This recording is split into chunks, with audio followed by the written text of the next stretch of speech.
Okey, boh. Sekarang kita bersama Ahmad Syazrin, pakar pecut daripada Malaysia Pro Cycling. Okey, berbaki 3 lagi peringkat.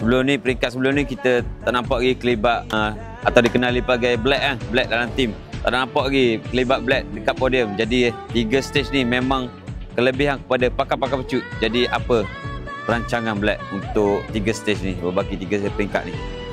Rancangan saya kemungkinan 3 stage ni semua mungkin sampai bas sprint lah. Tapi saya akan cuba buat yang terbaik lah untuk dapat position terbaik untuk masuk sprint tu.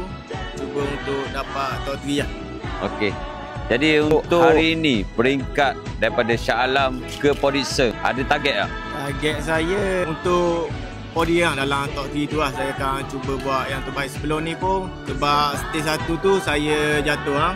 Dalam 8 kilo tu saya recovery sikit. Lepas tu dalam stage flag mama tu saya cuba cari position terbaik. Masa tu dapat tempat ke-12 je lah.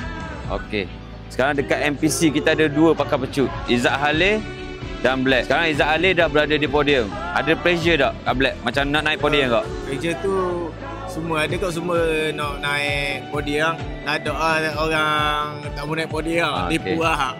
Pasal pressure, ada rasa pressure. Teammate dah naik dah podium, saya tak naik lagi. Pressure kat sikit sebab saya nak naik podium kat lah. Kalau boleh. Okey. Okey Black. Harap hari ni Black naik podium, okey? InsyaAllah. Kita dah. Gini dulu. Let's check it out.